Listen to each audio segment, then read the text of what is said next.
Good morning, Mr. Adepoju, Abiola, Ezekiel, and welcome to GFM Breakfast Business Briefing. Good morning. It's so lovely to have you here. I hope you've been having a good morning. Thank you. How has your week been so far? Moving fine. Amazing. All right, let's get into it. What inspired your passion for protecting Nigeria's leather industry, and why is it so important today? Thank you very much for the question.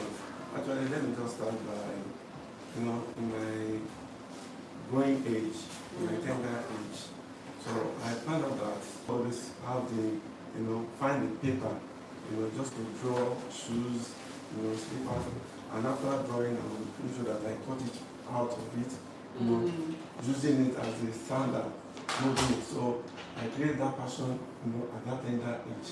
So in my growing up, like that, I do always, making slippers, shoes, even before I went for any training. So that person has been there since my youth days. Oh, amazing. And as the president of the Shoemakers Association in Lagos State, how would you describe the current state of Nigeria's leather?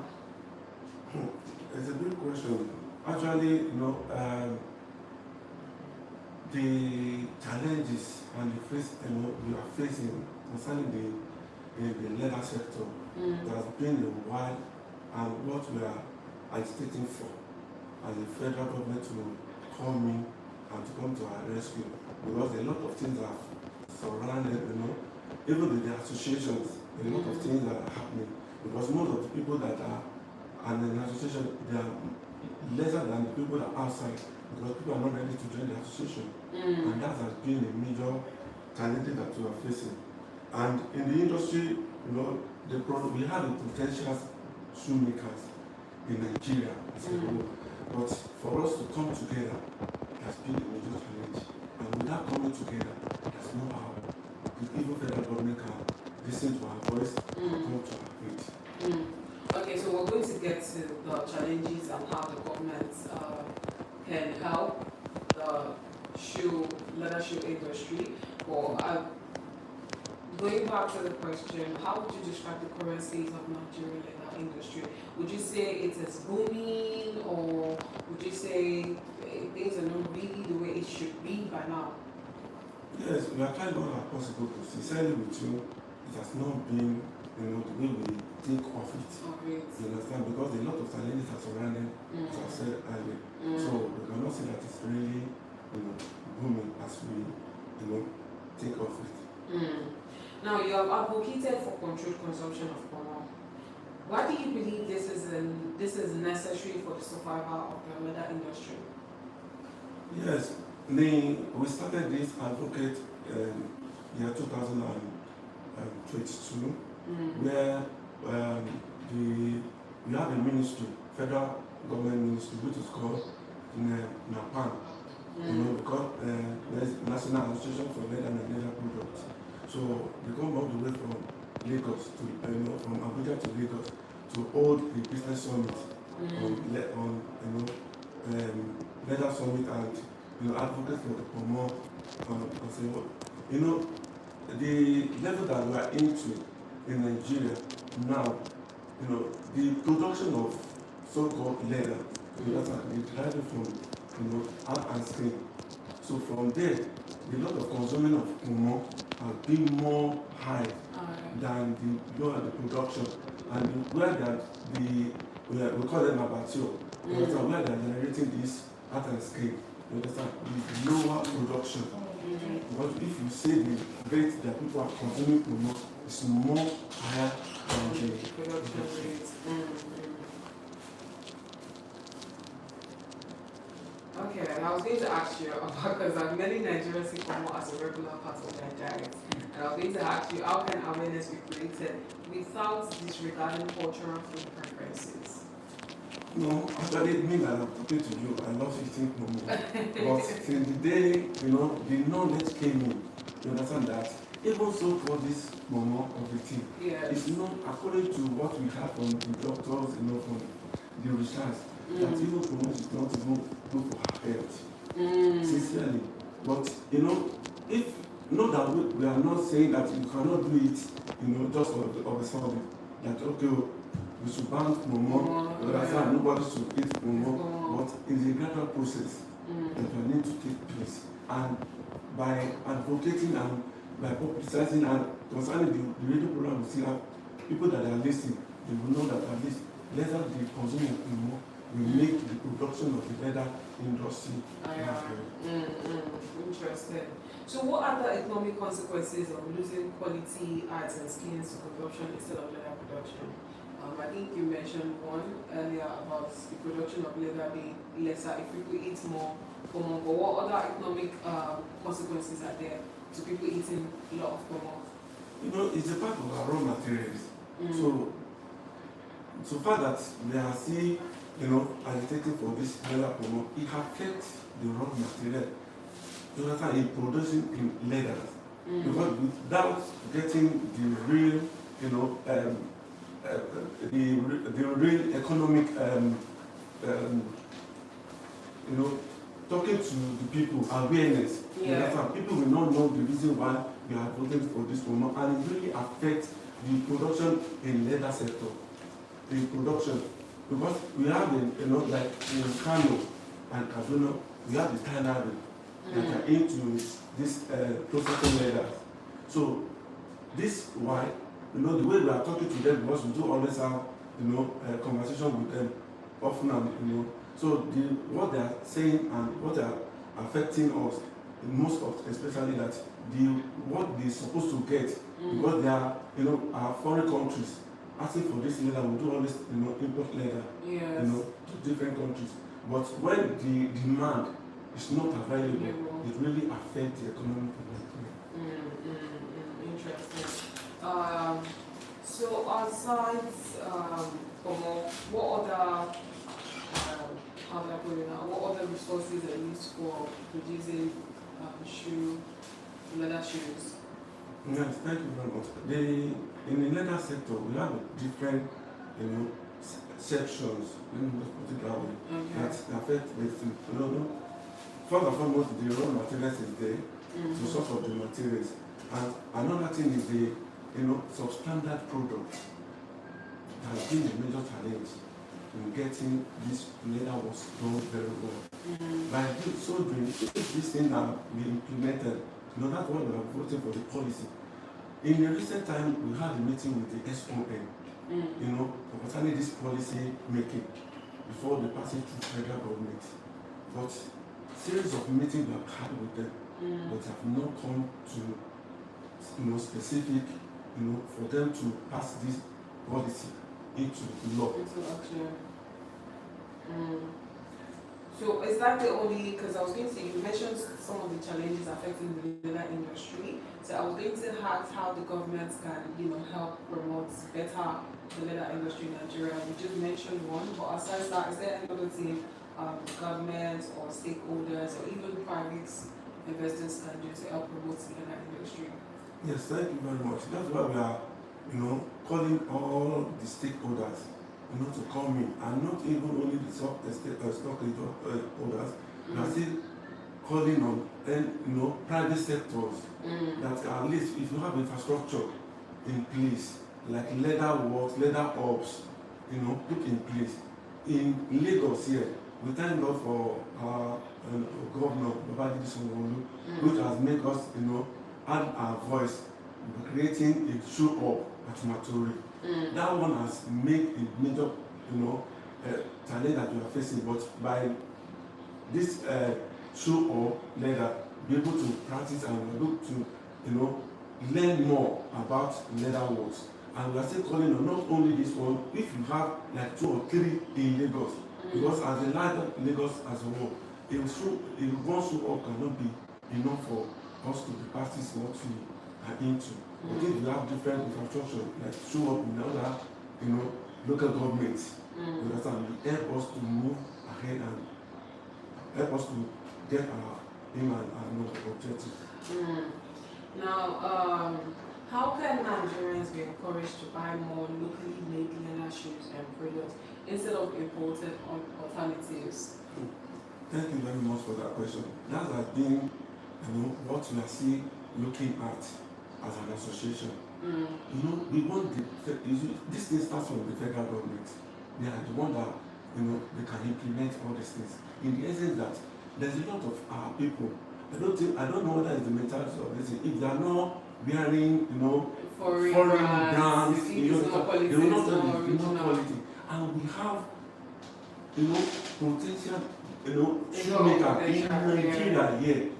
If you see the shoe, we are very assured and competitive with the international market. You understand? So it's only what the federal government can make it to implement and advocate for us that let us patronize made in Nigeria product. And it helps our economy.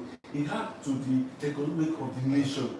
You understand? We cannot leave our own product, our own brand here and patronize another brand outside Nigeria.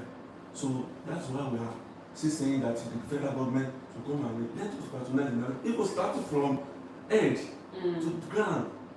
As of saying it, representative, let us patronize made in Nigerian shoes. We have the quality shoes that you can be proud of. So we are still doing, we are promoting not only we had the economic to Nigeria, we are still promoting Nigerian made products. Yeah, I totally agree with you, Mr.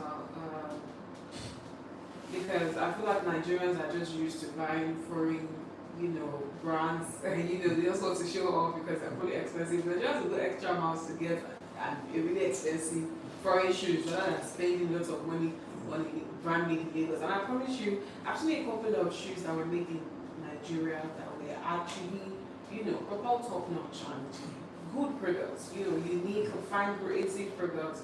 So I don't know why Nigerians are like, you know, into things like that. You know, we need to invest more in our country. Buy from patronize these people. They are doing well, honestly, they are doing well.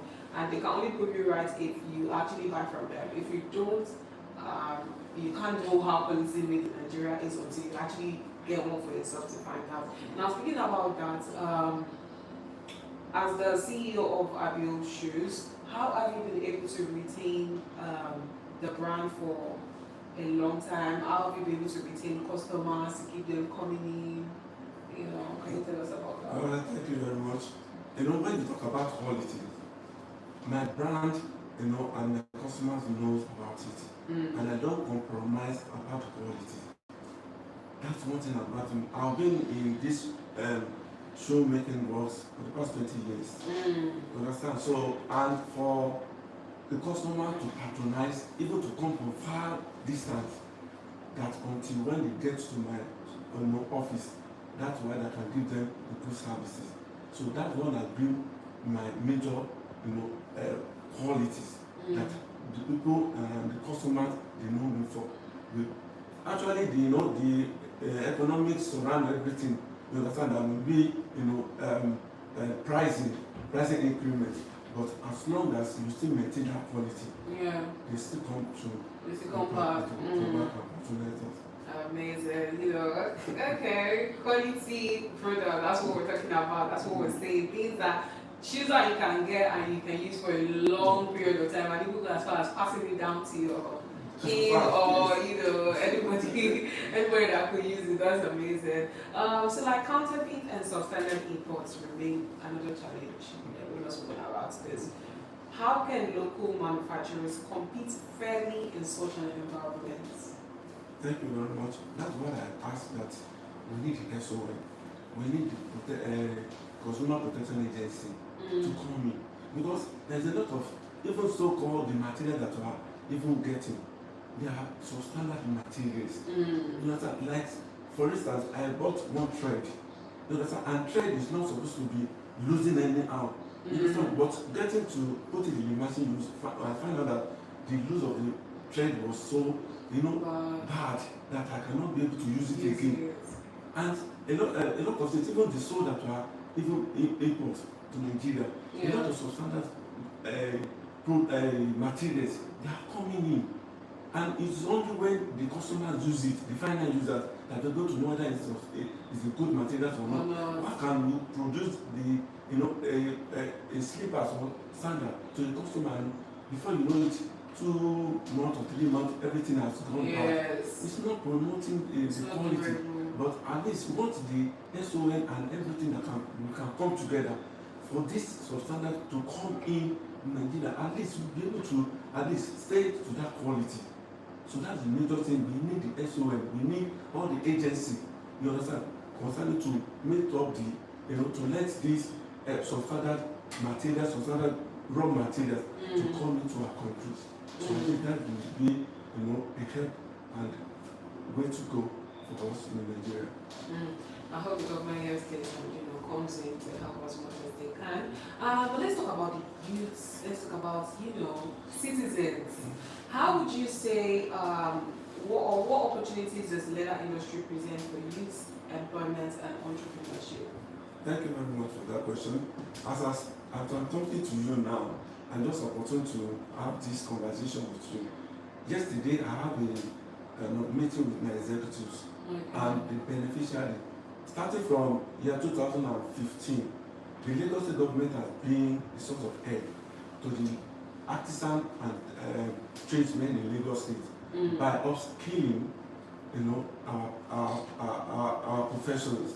You understand? So by the end of this month now, on the 24th of July, we are going to have a training which comprises of the youth, you understand, to be part of this training. And this training lasts for 8 weeks. And through that 8 weeks, there is a lot of equipment that after the training they are going to empower them. You understand? So it helps the youth, you understand, in the association. That's why we are calling all the people that are not joining the association. Let's come together to join so that all the benefits will be reached out to them too. So as I'm telling you, as I'm talking to you now, by God's grace, on the 24th of July, we are going to start the training. The flag up will commence on that day. And it's open to every young entrepreneur out there, anyone that wants to, that's interested in. Okay. Now you said something about training. I was going to ask you how important are technical training, apprenticeship, and innovation in producing globally competitive leather products? Yes, sir. Thank you very much. That's why we take it from the grassroots. In my own brand and in my own little that I contribute to the Nigerian economy, I do always have students, going to school from the primary school. You understand? By the time they finish from the primary school, from the secondary school, you understand? Anytime that they are in holiday, you understand? They do always come and learn, which I create a time to teach them. So gradual process, I have even, as I'm talking to you, I have a graduate, you understand, that I'm still they are under training. So I create that platform for the younger ones to come because I know that one day they will have value and to our economic growth in Nigeria. It has this thing we're talking about has so much potential because I know Nigerians are very creative. They're very creative minds, very innovative. So I know for sure there's a lot. We just need someone to bring it out in them, put them on that platform, give them that opportunity to, show themselves and prove themselves to the world that even as a Nigerian, you can still produce quality brands that even people will travel to come and get or even don't mind getting at any price. Now, a Nigerian leather company sued a European fashion designer for sourcing for raw materials for their products in Kano in Nigeria here, while still marketing it as an Italian leather. How can Nigeria improve the branding and marketing potential of Nigerian leather? Thank you very much. That's why we are turning on the government. That instead of unfinished product, let me just put it like that, because we don't have finished product. Yes, I agree with that. So that's why, from sourcing the material, I can scale from Kano to, take it to the other states. You understand? And over there, they have finished product. So that's why that after the finishing product, they will still send it back, to Nigeria. And not even as a complete finished product like that. It's the pieces. It's because they are, the raw material, let me call it the raw material that have, so I use and understand that the no more using, that they send back to us. You understand? So that's why we find ourselves into. But when we are putting all these things in place by getting infrastructure, by finishing products, the machineries, You understand? The infrastructure that we needed in Nigeria, there's no need of import. What we just need that we can give them, we can, they can import whatever, but we have the finished product there in Nigeria. And the cost of materials will be lesser because we have the finished product. Not as when they import import and export into our country. You understand? And we see by the high cost of production. Now, Mr. Abiola, can you tell us some of the biggest challenges facing indigenous shoemakers in accessing finance, machinery, and modern technology? Has there been any challenges? Yes, we have many challenges. Because, nobody, in fact, we are still saying that we are still agitating for the private sector, the banks that are coming. We have a lot of tools, equipment that we needed in modern ways, not as in that, of that age. You understand? So when we had our, the materials, the equipment, you understand, that be able to have the finishing product because nobody can avoid, because what we are talking about, the machineries, the machines that are more than the millions. You understand? So no one can volunteer to have that, that financial buoyant like that to get into that, purchase that machines.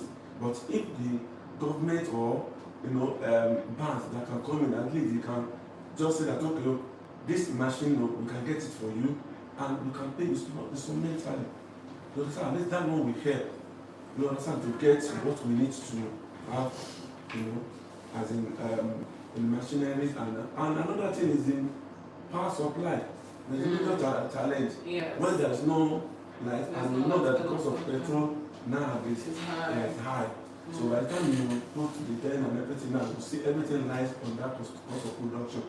That's why we do always find out that most of our, some people say that why the shoes, the slippers are even, more than, there's no any difference, to the foreign product. You understand? So that's our new result. Because by the time you calculate and estimate everything together now, but we still maintain that quality. So would you agree that there is a lack of proper supply chain management affecting local leather production?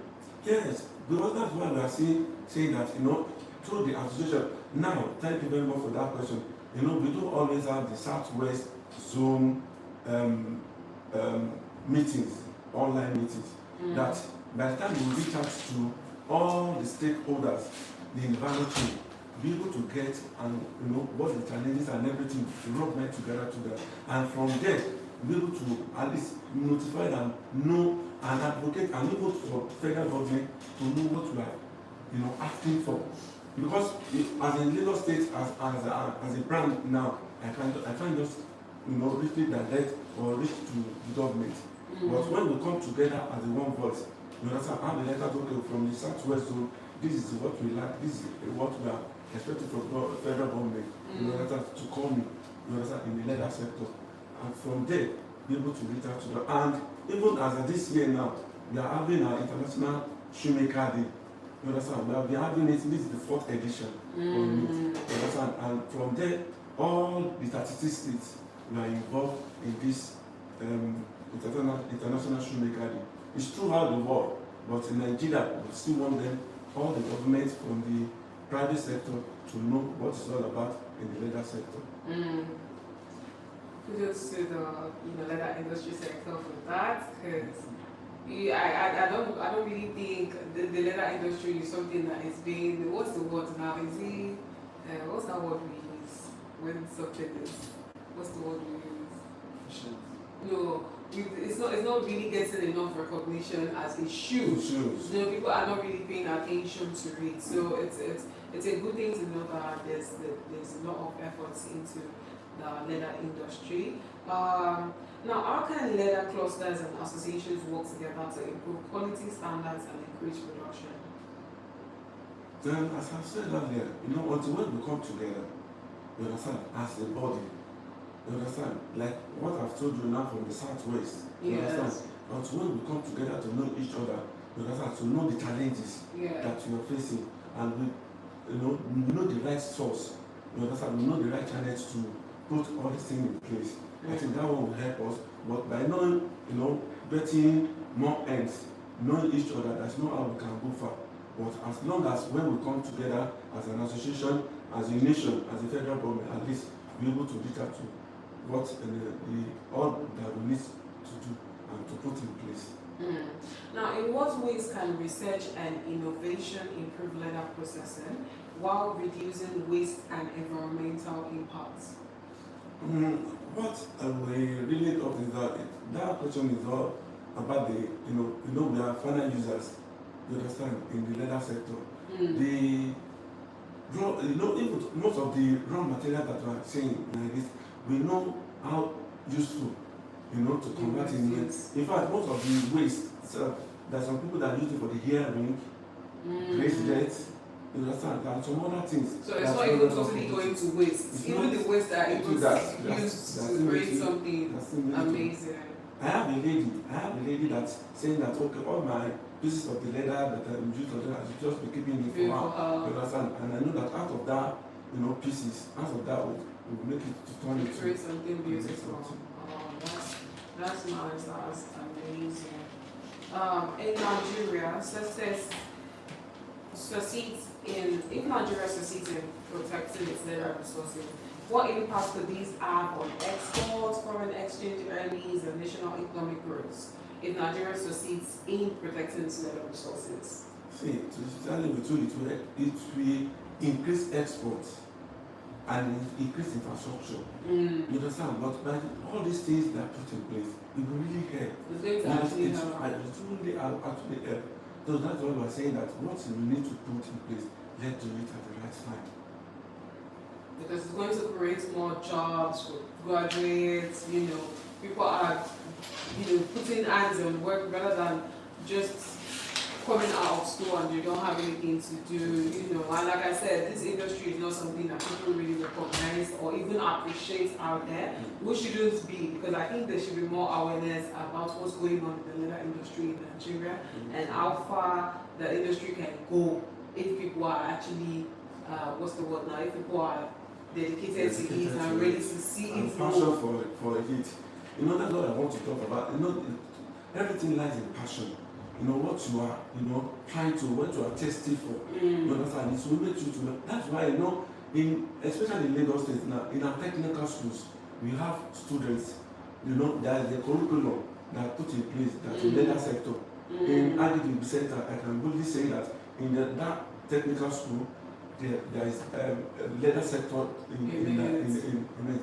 And from there, when they grow up, at least for the knowledge that they have in that technical school now, practices in any way they find themselves. They will. Even if they don't end up in the industry, but at least they have an idea of how to go about it. So what practical steps can consumers, policymakers, and industry players take immediately to preserve Nigeria's leather industry for future generations? Actually, see, there is a lot of things that we need in Nigeria. You understand? As concerning that policy, I think that what will be major challenges, and that's what we need to come. Because as soon as everything that we need we put in place, no matter how it may be tiring, you understand? But very lately, one day we get there. You understand? So that's what I can say for that, infrastructure and for people to, let it come to, in the leather sector. So, as the CEO of Abiola Shoes, did I get that right? Yes. Abiola Shoes. Abiola Footwear. So, with the current inflation and everything going on, economic crisis going on in Nigeria right now, people have expenses, and now we're picking our expenses based off our priority. For some people, the rent comes first, feeding, transportation, and all that.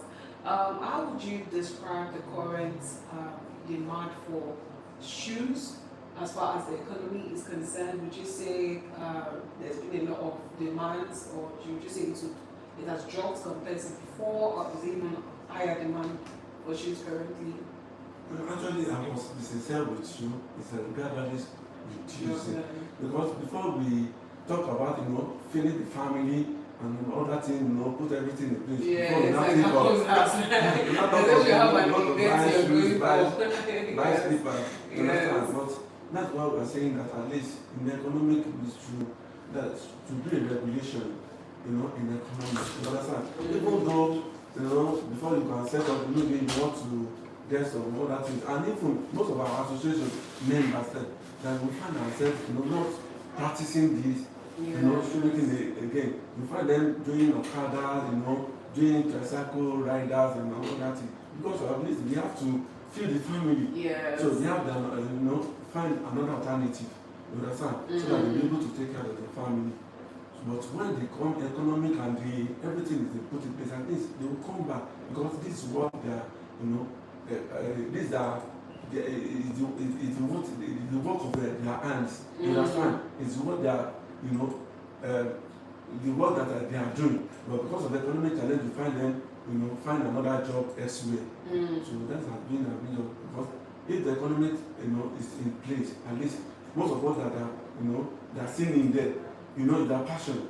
But that's another, maybe you cannot find another thing, but at least we are still making, a lot of profit, often. So that's why we are serious,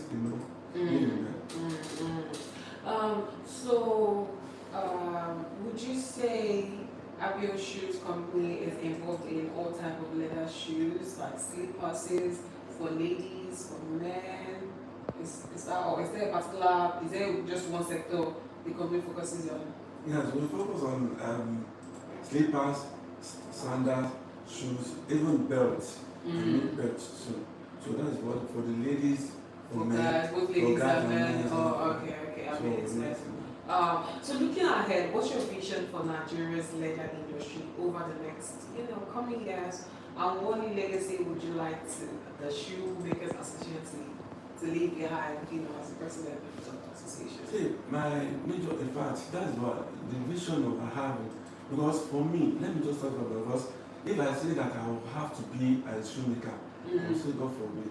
You understand? That's why the fact that it's my hobby, is my what I'm doing. Because you understand, after I finished my, graduated in I had a internship for hospitality and tourism. So you understand, because of that, and I know that I have an handbook. Why can't I go back, and be my own business?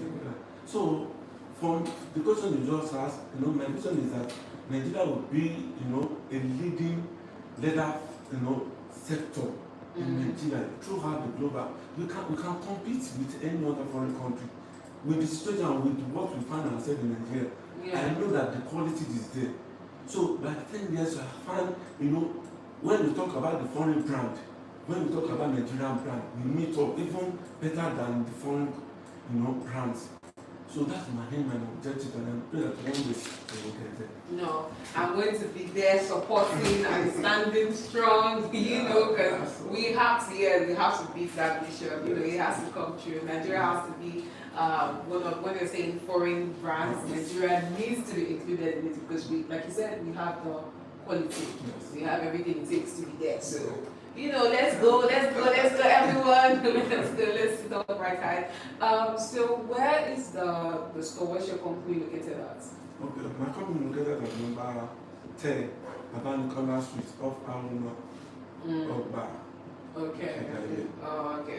So is there like social media and use yeah, we have Abiola Footwear on Instagram, and on Facebook the same Abiola Footwear, and on Facebook we have Adepoju Abiola at 37. Alright, it's active. Thank you very much for joining us this morning, Mr. Adepoju Abiola. Ezekiel, it's been nice having you here this morning at Children FM. Thank you for sharing your valuable insight on the importance of protecting Nigeria's leather industry. Today's discussion highlighted the need to preserve quality housing schemes, strengthen local leather production, support indigenous manufacturers, and create policies that will ensure the industry's long-term sustainability. The conversation also underscored the enormous potential of the leather sector to create jobs, promote entrepreneurship, increase exports, and contribute significantly to Nigeria's economic diversification. Achieving these goals will require collaboration among governments, industry, stakeholders, consumers, and investors to build a stronger and more competitive value chain. If you're just joining this conversation, you can catch highlights of this conversation and cooking with us on social media. We are Trade FM live across all platforms: Facebook, X, formerly Twitter, Instagram, and our YouTube channel. Thank you for staying tuned to Trade FM. Stay informed, stay ahead. This is Kings of Economic Channel.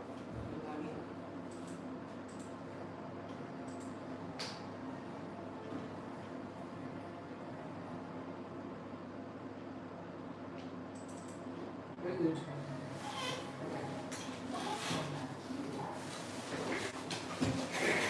Oh, thank you very much, sir. I really appreciate it. Thank you for having me. Yes, sir.